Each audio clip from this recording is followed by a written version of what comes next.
కృతజ్ఞతలు చెల్లిస్తున్నారు. ఈ ప్రాంతంలో ఈ యొక్క మందిరాలు ఈ విధంగా కట్టబడినప్పుడు సహవాసాలు చాలా ముఖ్యమైపోతున్న సందర్భంలో పెద్దగా వ్యవహరిస్తూ దైవజనులు కనుక వారికి కూడా నేను గౌరవిస్తూ నా యొక్క వ్యక్తిగత అభినందన తెలియజేస్తున్నాను.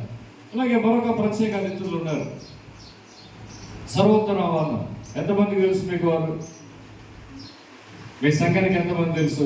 మారుమూల ప్రాంతంలో ఎలా కనిపించారు అన్నప్పుడు ఈ చర్చికి వారు డొనేషన్ ఇచ్చారు కనుక పిలిచారు అని వారు తెలియజేయడం జరిగింది. సో వెల్కమ్ యు అన్న. చాలా చక్కటి వ్యక్తులు మన మధ్య ఉన్నారు, పెద్దలు ఉన్నారు. అలాగే సంఘమంతా ఈ సంవత్సరం అంతా చేసిన మేలని, ఈ యొక్క ఆలయాన్ని దేవుడు ఇచ్చిన ప్రత్యేక కారణాన్ని జ్ఞాపకం చేసుకుంటూ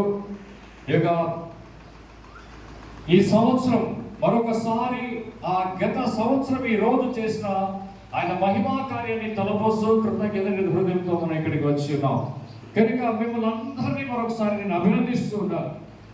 కారణం ఏమిటంటే, అభినందనలకి ఒక రీజన్ ఏంటంటే, ఎంత ప్రయాసంతో మీరు కట్టుకున్నారో మాకు తెలుసు. ఆర్థిక వనరులు లేవు, సహకరించే వారు లేరు, చాలా కష్టమైన పని. ఇదేమో చాలా బడ్జెట్తో కూడి దీన్ని సాధించగలిగారు. దీనికి సంఘమంతటిని నేను ప్రత్యేకంగా అభినందిస్తున్నాను.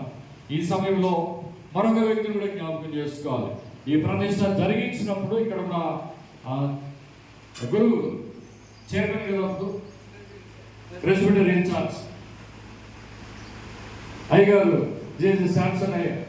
శాంసన్ అయ్యగారు, అలాగే అమ్మగారు, వారి యొక్క ప్రయాస చాలా కొంచెం ఇబ్బందికరమైన పరిస్థితి ఏంటంటే, అది ప్రతిష్ఠించుకోగానే ట్రాన్స్ఫర్ అయింది కదా, బహుశా కొన్ని రోజుల్లోనే సంఘం ఆశపడింది. కొద్ది రోజులు ఎవరైతే ఉన్నారో వాళ్ళకి నాకు సరిగా ఈ ఫేస్ కనిపించట్లేదు.